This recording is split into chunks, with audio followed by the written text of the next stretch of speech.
Buenas tardes, son las 6:47 de hoy, viernes 5 de junio de 2026.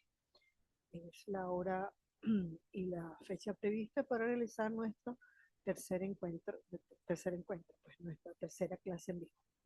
Eh, por lo pronto, denme un momento que no hay nadie conectado, vamos a compartir la presentación.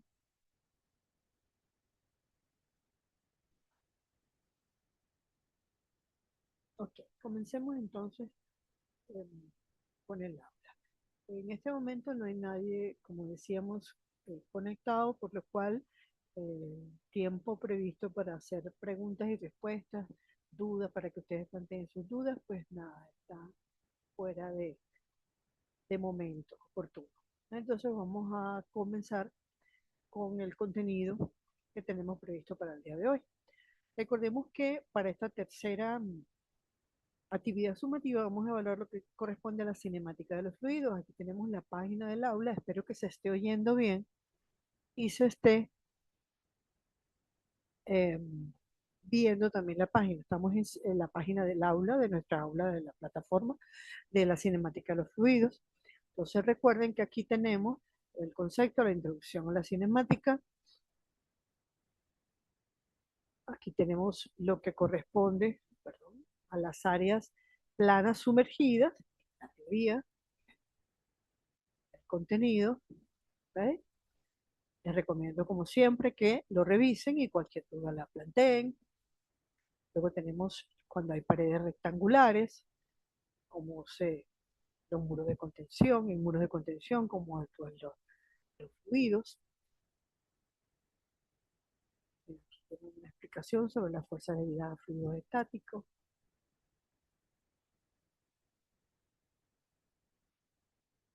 Fórmulas, procedimientos.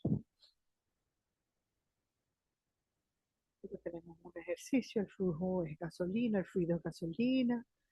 Y bueno, para que lo hagan y este, practiquen esta parte. Después tenemos la ecuación de continuidad. Mi contenido de mi presentación tiene que ver con lo que es flujo y caudal, concepto de flujo.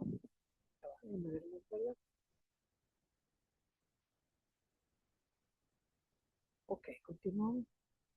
El concepto de flujo y de caudal, fórmula con sus explicaciones,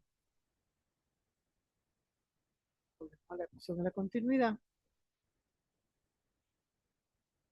¿Veis? La tasa de flujo en fluido y la ecuación de continuidad, que hay con un ejercicio, y la ecuación de Bernoulli, sus aplicaciones aplicadas, y un ejemplo que vamos a realizar nosotros. Vamos a hacer este ejemplo también detallado y con unidades como corresponde.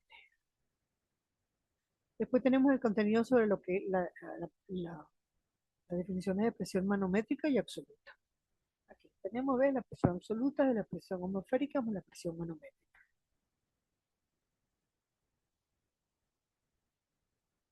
Atmósfera estándar.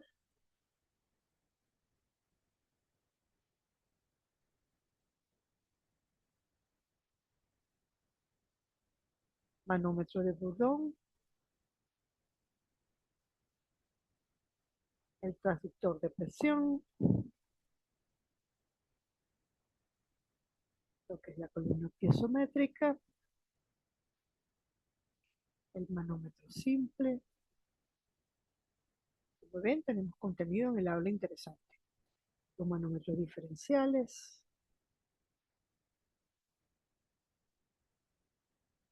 Y un par de ejercicios, ¿ok? Y después tenemos ya la referencia. Vamos entonces a pasar a nuestra presentación, el contenido en el que vamos a hacer los conceptos básicos que vamos a plantear hoy.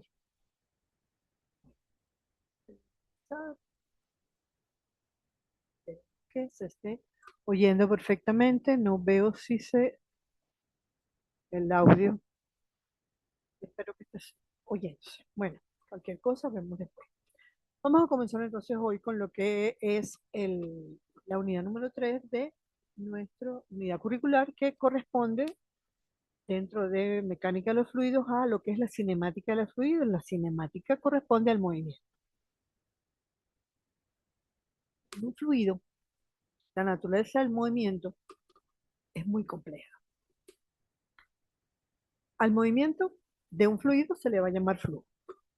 Y ese flujo puede clasificarse de muchas maneras, o llamarlo reversible e irreversible, o permanente y no permanente, uniforme y no uniforme.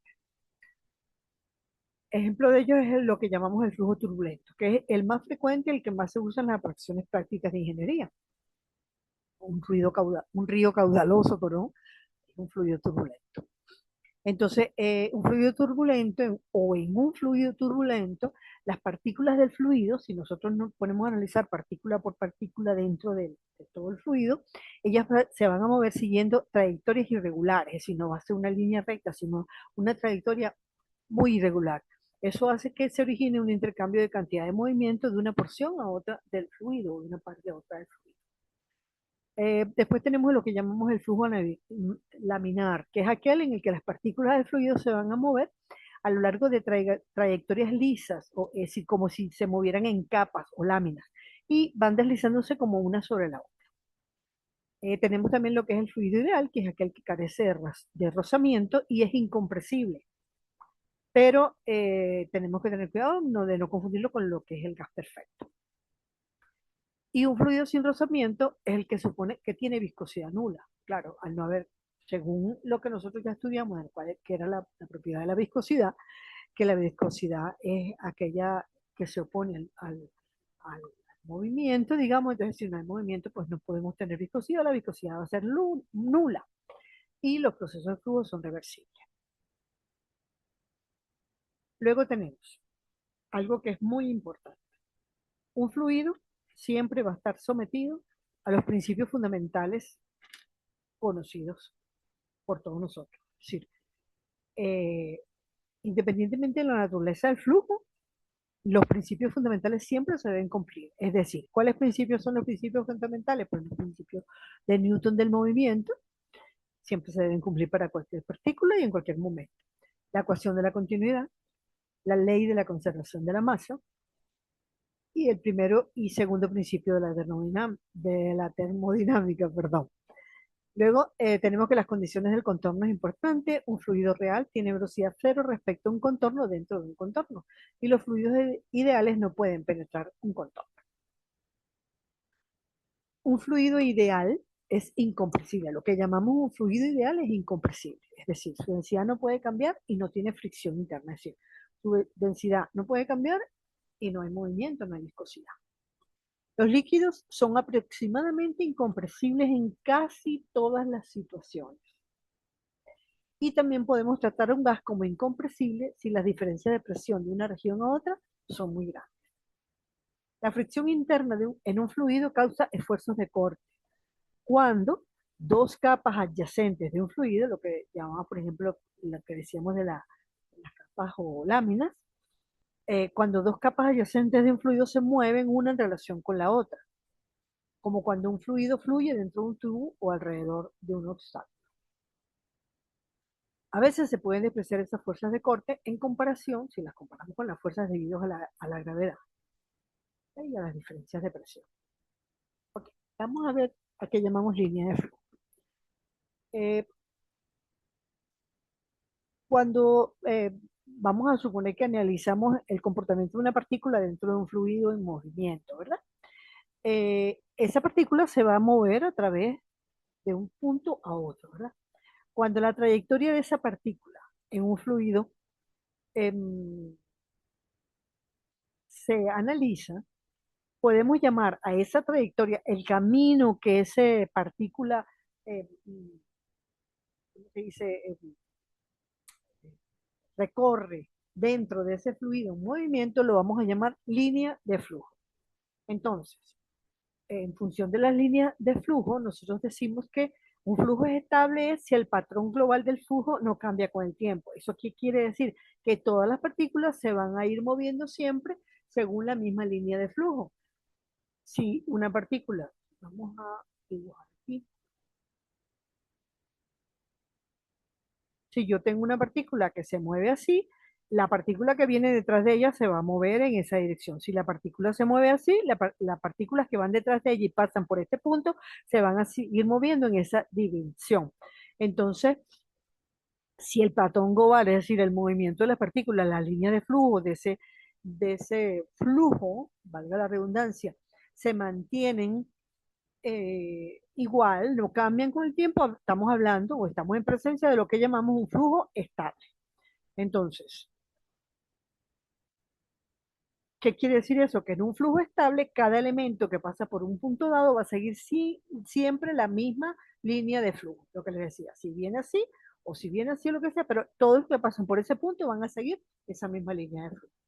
Si consideramos un flujo estable dentro de un tubo con las líneas de flujo, supongamos que son estas que tenemos marcadas aquí, estas líneas de flujo, lo podemos dibujar así, lo podemos indicar así, un flujo estable donde estas serían las líneas de flujo, es decir, que una partícula que llega a este punto, vamos a ponerle otro color, una partícula que llega a este punto siempre se va a mover sobre esta línea, y en este punto se va a mover sobre esta línea, y así seguidamente. Eso es lo que llamamos entonces un flujo estable. Vamos a continuar. Entonces vamos a entrar en lo que es la ecuación de continuidad.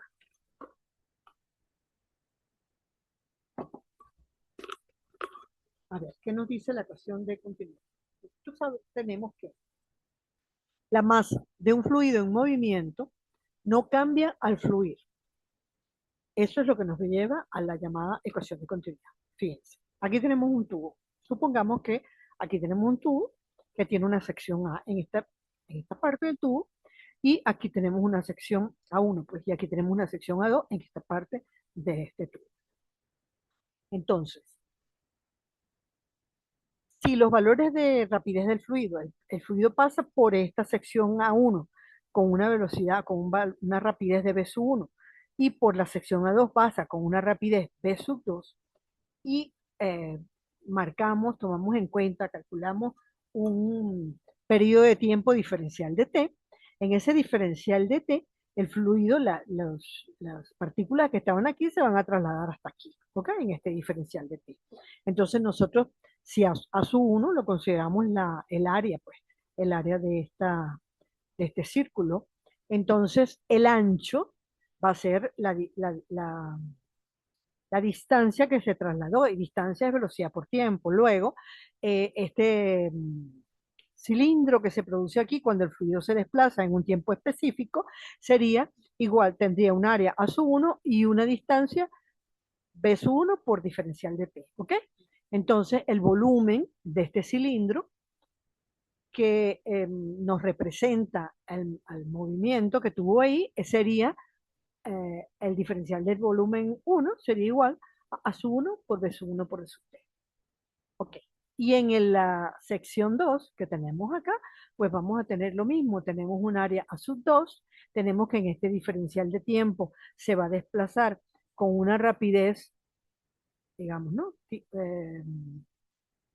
La distancia sería velocidad por tiempo, sería la rapidez resultó por el tiempo que es diferencial de t. Entonces tenemos que el diferencial de volumen en la sección 2 va a ser igual al área de la sección 2 por la rapidez en 2 por el tiempo. Esto sería área por distancia, que es la distancia que se desplazó aquí. Ok, entonces continuamos. Recordemos que densidad es masa sobre volumen. Si yo despejo la masa de esta fórmula, tenemos que la masa es la densidad por el volumen. Si el fluido es incompresible y tiene una densidad delta en todos sus puntos, tiene la misma densidad en todos sus puntos, decimos que la masa que fluye, la masa diferencial de M, que fluye al tubo por el área, por la sección a su 1, en el área a su 1, en el tiempo diferencial de T, sería igual masa por densidad, ¿verdad? Perdón, densidad por volumen. El diferencial de masa entonces va a ser la densidad por el volumen. El volumen es lo que acabamos de encontrar en la lámina anterior, a sub 1 B sub 1 de T o a sub 2 B sub 2 de T. Entonces, en la sección 1 tendríamos que el diferencial de masa va a ser densidad por A sub 1 por el área por la distancia, que es B sub 1 por diferencial de tiempo. Y en la sección 2 sería pues igual a, diferencial de masa, en la sección 2 sería igual a la densidad por A sub 2 por B sub 2 por diferencial de T.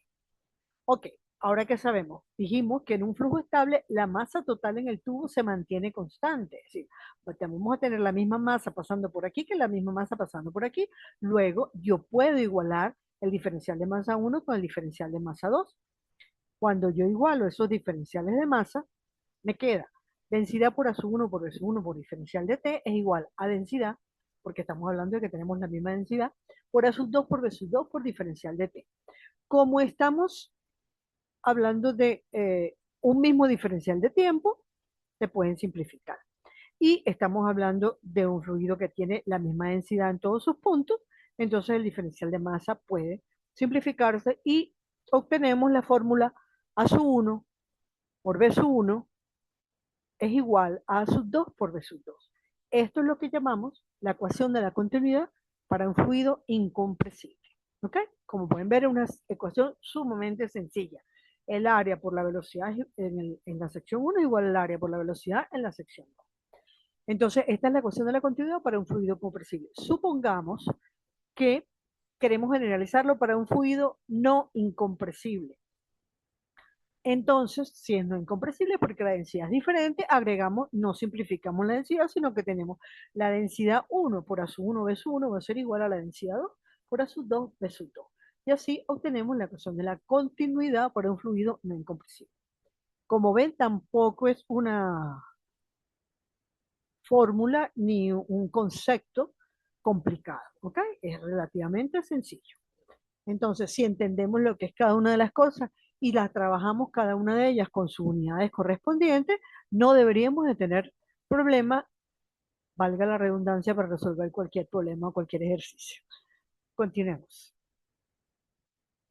Ok, entonces ya tenemos lo que, vuelvo atrás, ya tenemos lo que es la ecuación de la continuidad. Ok, vamos entonces a ver ahorita lo que es la ecuación de Bernoulli.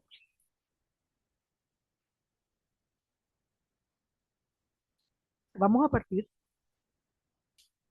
de que el trabajo neto realizado sobre un elemento de fluido por la presión del fluido circundante va a ser igual al cambio existente entre la energía cinética más el cambio existente con la energía potencial gravitacional. Ok, entonces, vamos a poner aquí el diferencial de trabajo. Recuerden que trabajo es W. Peso 1 y peso 2 son las presiones en los extremos. Bueno, aquí tenemos, vamos a irnos nuevamente al gráfico que tenemos aquí del tubo con la sección 1, con sección 1 y sección 2. ¿Ok? Entonces, teníamos una sección 1 que tiene un área sub 1, ¿verdad? Y en este punto teníamos una distancia, que era, vamos a llamarlo diferencial S sub 1.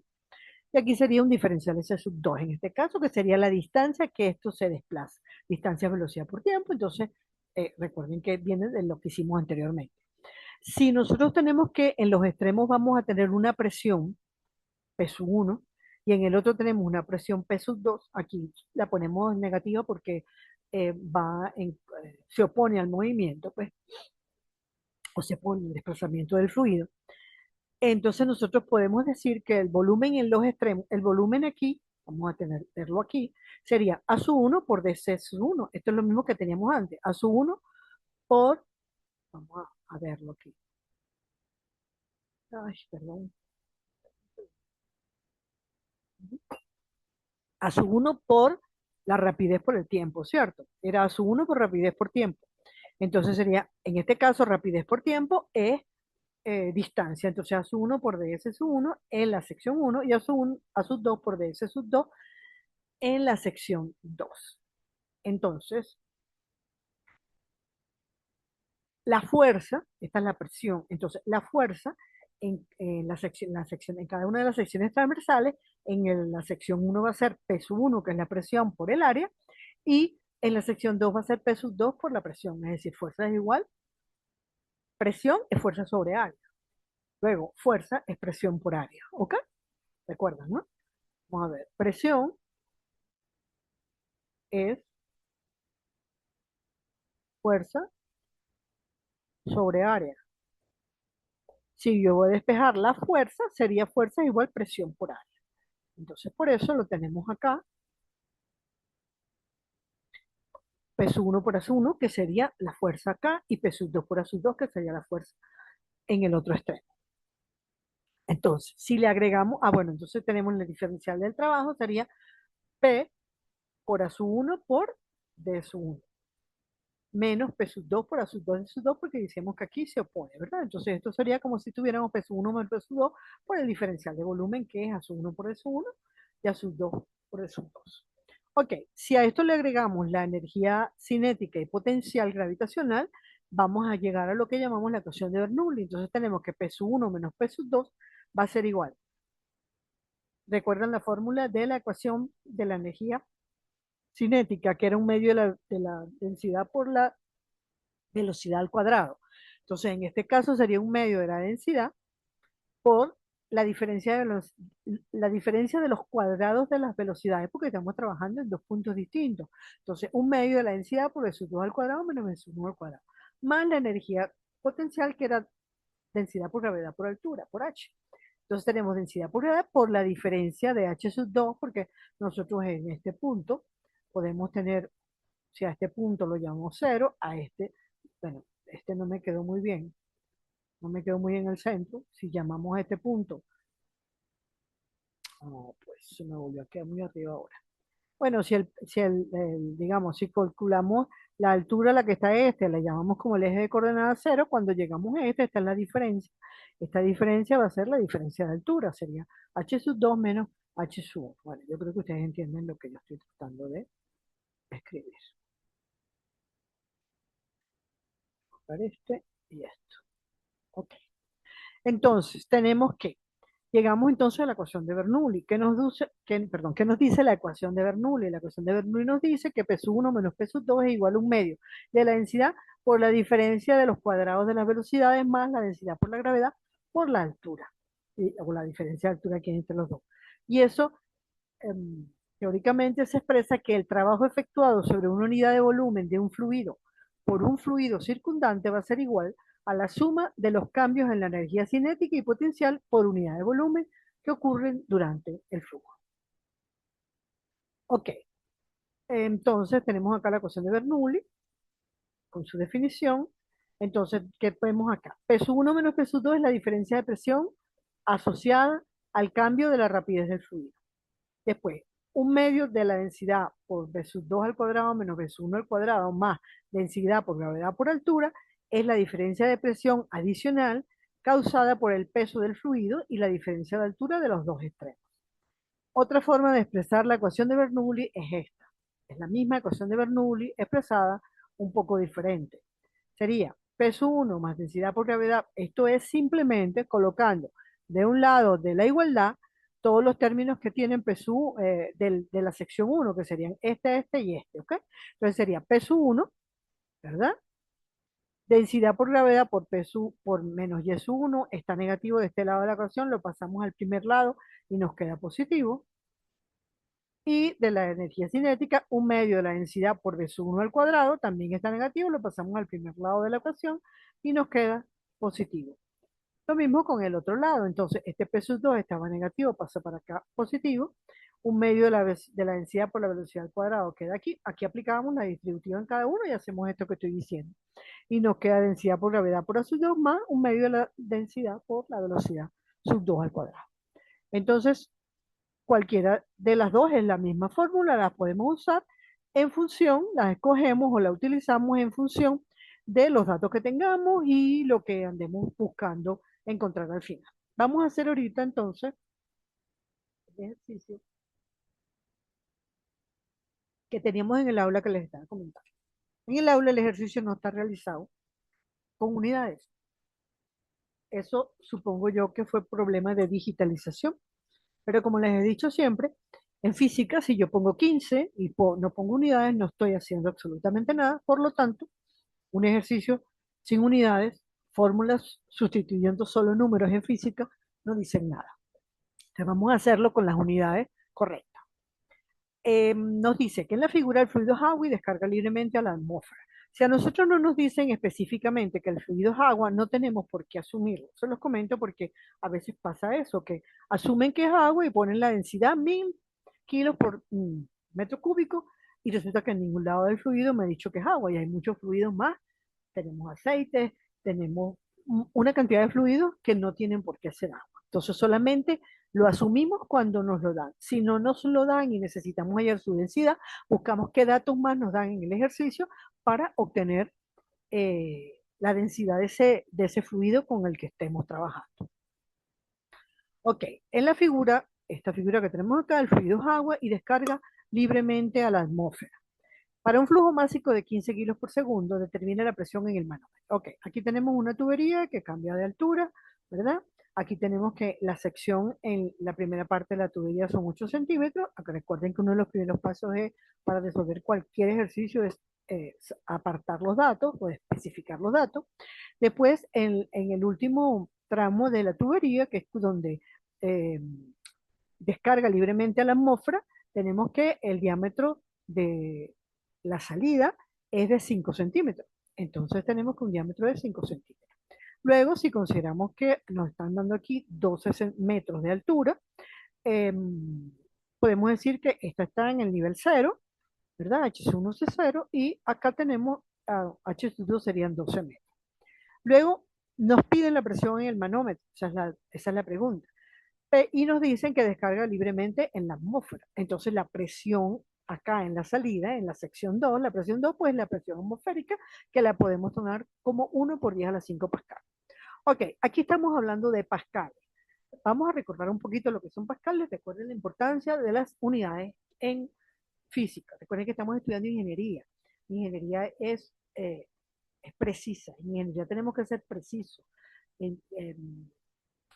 La exactitud en ingeniería es muy importante. Supongamos que estamos construyendo, estamos calculando para construir, no sé, una máquina cualquiera, un aparato, una máquina, y entonces nos equivocamos eh, por un poquito. Oye, no era nada, por unos, eso. Pero resulta que yo tenía que poner una pulgada, perdón, una pulgada, vamos a decir, una arandela, una roca, un tornillo, qué sé yo, cualquier cosa de esas que decía que a mí me dio que era de una pulgada. Y resulta que, oye, como yo me equivoqué en un pasito, no es una pulgada lo que tenía que dar, sino que era 1,25 pulgadas.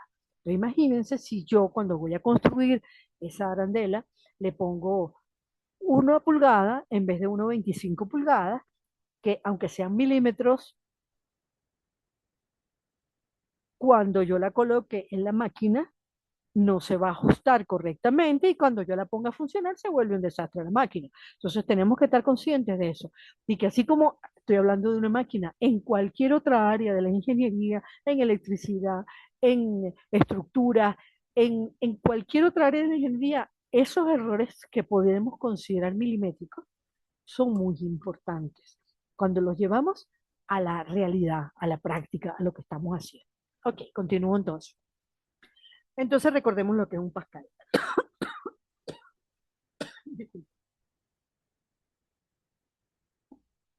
Ok, sabíamos que el pascal era newton por metro cuadrado, pero también sabemos que el pascal es kilo por metro sobre segundo cuadrado, sobre metro por segundo cuadrado, perdón. Pero es importante que nosotros cuando estamos haciendo este ejercicio sepamos por qué estas dos cosas son iguales. Un pascal es newton por metro cuadrado, pero un newton es kilo por metro sobre segundo cuadrado, ¿verdad? Si yo aplico aquí la doble C, aquí en el denominador hay un 1 porque es el denominador del denominador. Entonces, kilo por metro por 1 en el numerador y metro cuadrado por segundo en el denominador. Aquí se me desplazó, no lo puedo borrar ahorita porque eso está guardado, ¿no? Lo tengo que cambiar. Aquí no se simplifica el segundo cuadrado. Aquí estamos simplificando, era el metro, vamos a poner otro color más fuerte. Este metro se me simplifica con un metro de aquí. Entonces me queda en el numerador kilo y en el denominador metro por segundo cuadrado. Entonces yo sí puedo decir que newton por metro cuadrado es igual a kilo por metro sobre segundo cuadrado.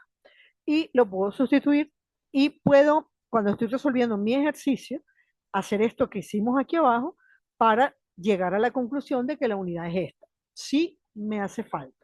Recuerden que cuando yo estoy trabajando en un ejercicio, cuando yo llego a la parte que tengo que sumar, por ejemplo, yo no puedo sumar, recuerden allá en matemáticas, sino los términos semejantes. Es decir, yo jamás voy a poder sumar peras con manzanas.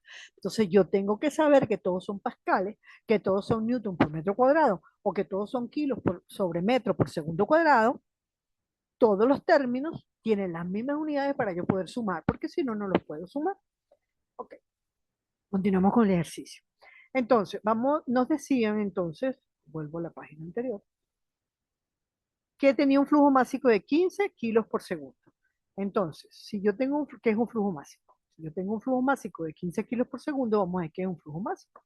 El flujo másico o caudal másico es la cantidad de masa que pasa en una sección o punto por un periodo de tiempo determinado. El flujo másico se indica, se utiliza, recuerden que tenemos que utilizar los términos internacionales siempre para podernos entender. M con un puntico arriba. Eso significa flujo másico. Y es igual a la densidad por la rapidez por el área. Como yo tengo el área de cada uno en cada una de las secciones, pues yo puedo hallar la velocidad en cada una de las secciones. Estamos hablando de que lo normal es que vayamos a necesitar aquí utilizar la ecuación de Bernoulli. Entonces, la ecuación de Bernoulli, vamos a ponerla en otra página, era, ¿qué necesito en la ecuación de Bernoulli? Presiones, densidad, velocidades, gravedad, que la conozco, y alturas. Entonces, las alturas las tengo. ¿Cuál ejercicio? Las alturas las tengo porque me dicen las alturas a que está cada uno de ellos, ¿verdad? Si esta está en cero, yo tengo las alturas acá. Las presiones las tengo porque tengo la presión 1 es la que voy a buscar y tengo la presión en la sección 2. ¿Qué me faltan? Las áreas realmente para poder hallar las velocidades, porque las velocidades no las tengo, la rapidez no la tengo y la ecuación de Bernoulli yo las necesito. Entonces, con el flujo másico yo puedo hallar la velocidad, despejando velocidad de la fórmula del flujo másico sería velocidad igual a masa sobre, flujo másico, perdón, sobre densidad por área. Entonces, lo hago en cada una de las secciones. Primero en la sección 2. El flujo másico es 15 kilos por segundo. Recuerden que así que se hacen los ejercicios con sus unidades y simplificándolas. Flujo másico 15 kilos sobre segundo. La densidad nos dijeron que era agua, entonces es 1000 kilos por metro cúbico. Y el área. Ok, el área en la sección 1, que es esta, ¿verdad? En la sección 1 me dijeron que el diámetro era 8 centímetros. Yo tengo dos fórmulas para hallar el área. Pi por radio al cuadrado o pi por diámetro entre 2 al cuadrado, que es lo mismo que pi por diámetro al cuadrado entre 4. Como tenemos diámetro, pues esto es metro, no, esto es centímetro. Como tenemos diámetro, vamos a usar pi por diámetro al cuadrado entre 4. Ajá. Pero ¿qué pasó? Yo tengo que pasar todo a mi sistema de unidades. Yo, si voy a trabajar en el sistema internacional, que es el que hemos dicho que vamos a trabajar siempre que no nos pidan trabajar en otro, yo tengo que pasar esto a el sistema internacional. Y en el sistema internacional, las distancias no se miden en centímetros, sino en metros. Entonces, 8 centímetros, un metro tiene 100 centímetros. Entonces, si quiero pasar un centímetro, o los centímetros que sean a metros, tengo que dividir entre 100. Entonces, me queda 8 centímetros por, perdón, un metro que tiene 100 centímetros.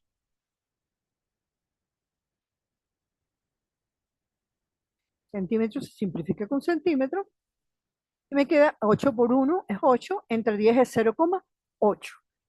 Pero bueno, y en el de abajo es lo mismo, me quedaría 0,5, y lo tenemos aquí, ¿ok? 0,05. Entonces, pi por 0,05 al cuadrado, metros cuadrados entre 4. Hacemos nuestra operación, hacemos nuestras operaciones y, déjenme quitar esto que está muy feo, y resulta que me queda este 4, se los voy a pasar así porque en el aula está así, como está en el denominador del denominador, si aplico la doble se me queda 15 por 4 y subo el 4 arriba. Entonces me queda abajo pi por 0,05 al cuadrado metros cuadrados. Resuelvo mis operaciones y mis unidades. ¿Cómo resuelvo mis unidades? Eh, este kilo se va con este kilo, ¿verdad? Y este metro cuadrado se va con este metro, con 2 de aquí, que están en el denominador y entonces este metro sube al numerador porque así aplico la doble C con las unidades, este queda en el numerador. Y este queda en el denominador y aquí abajo ya no me queda ninguna unidad, entonces me queda 7,64 metros por segundo, que son las unidades lógicas de la velocidad en el sistema internacional. Ya tengo mi rapidez, mi velocidad en el punto 2. Ahora vamos a hacer de la misma forma, la obtenemos en el punto 1. Voy a dejar la simplificación aquí para que se vea.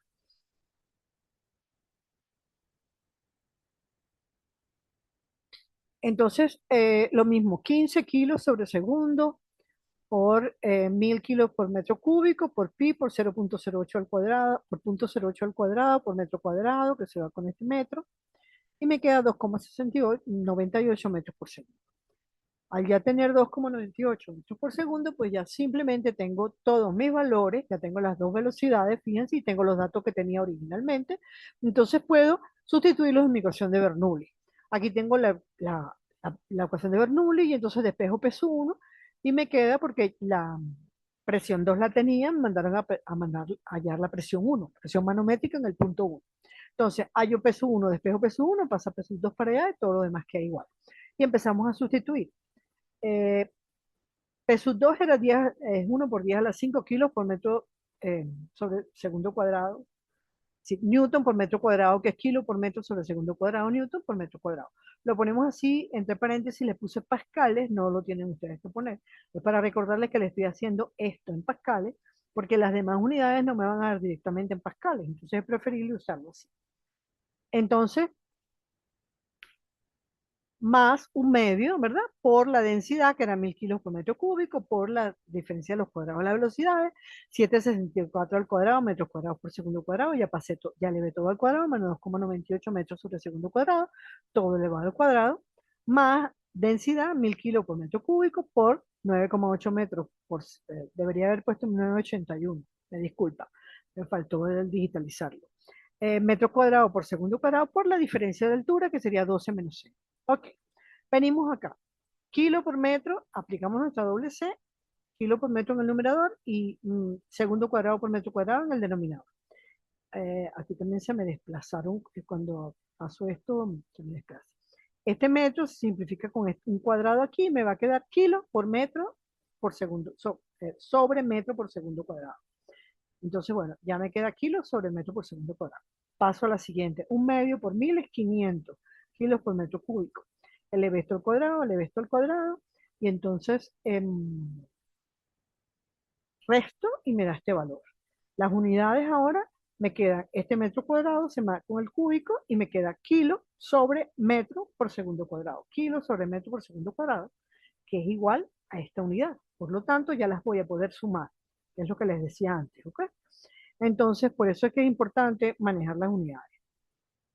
Después me queda más 1000 kilos por metro cúbico por 9,8 metros sobre segundo cuadrado por 12 metros, que era la diferencia acá.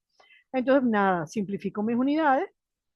Con tranquilidad me queda este metro, se va con este metro y después, perdón, este metro con este metro son metro cuadrado. Entonces se va con este metro que está aquí, me queda de metro cúbico, me queda metro. Entonces me queda kilo en el numerador sobre metro por segundo cuadrado en el denominador. Entonces fíjense que ahora, al haber manejado las unidades en la forma que las acabamos de manejar, hemos obtenido que los tres términos tienen las mismas unidades. Kilo sobre metro por segundo cuadrado, kilo sobre metro por segundo, kilo sobre metro. ¿Eso qué significa? Que puedo sumar. Entonces sumo 10 a la 5, que es 100.000, más 24.745, más 117.600 y me queda 242.345. Aquí, ok, 245.325 kilos sobre metro por segundo cuadrado. Lo pasamos a, bueno, eso serían, ahora ya podemos decir que son pascales para no estar escribiendo todo esto. 240.345 pascales. Dividimos entre 1000 para llevarlos a kilos pascales para manejar cantidades más pequeñas y nos quedan 242.35 kilopascales. Fíjense que aquí yo tengo un error de digitalización. Si yo use aquí la coma para indicar decimales, Yo aquí no puedo usar otra cosa que no sea coma para indicar decimales. Porque si yo estoy haciendo aquí un punto y aquí una coma, yo estoy diciendo que aquí tengo 242.335. Está mal escrito como lo pongamos. Porque si estamos punto para miles y coma para decimales, ¿ok? Si es al revés, lo hago al revés, pero siempre con consistencia. Si uso la coma para decimales, uso la coma siempre para decimales y el punto para unidades de mil. Si uso la coma para el punto para los decimales, pues la coma es para la unidad. ¿Ok? Eso es importante. Fíjense bien. Esto no lo he corregido porque me acuerdo de decirle, porque cada vez que lo veo, me acuerdo de comentárselo, porque cuando no lo veo se me olvida comentárselo y me parece bien importante, ya que he encontrado ejercicios con ese tipo de errores. Ok, continuamos entonces y... em, bueno, no, ya habíamos obtenido nuestro valor, nuestro P1, pero tenemos que pasarlo a presión, que nos pidieron la presión manométrica, porque esta era la presión, em, tenemos la presión atmosférica, lo que obtuvimos fue la presión absoluta, pues porque es dentro de la fórmula, porque la otra que teníamos era absoluta. Entonces ahora la presión manométrica es la presión absoluta menos la presión atmosférica. La presión atmosférica la teníamos aquí, que era 1 por 10 a las 5 pascales. Como lo tenemos en kilopascales el resultado, entonces dividimos entre 3 para tener kilopascales, 10 a las 5 y nos quedan 100 kilopascales. Entonces, 242.35 kilopascales que me dio sería menos 100 kilopascales, que es la presión absoluta, obtengo la presión manométrica, que serían 142.35 kilopascales. Acá es la fórmula como está planteada en el aula, ¿verdad? Se la llevé a cómo debió haberse planteado con las unidades para que no se olviden que se tienen que poner las unidades y de aquí lo practiquen y revisen cómo queda. Cualquier duda que tengan. Bueno, hasta aquí el material que les tengo preparado, que les tenía preparado sobre la unidad 3 para esta clase. Los invito a las dudas, el, plantearlas por el foro de dudas o el correo interno del aula, siempre que quieran, no hay problema, estaré pendiente para darle respuesta. Y bueno, me despido de ustedes por esta clase. Hasta la próxima. Que tengan muy buenas noches. Hasta pronto. Nos vamos.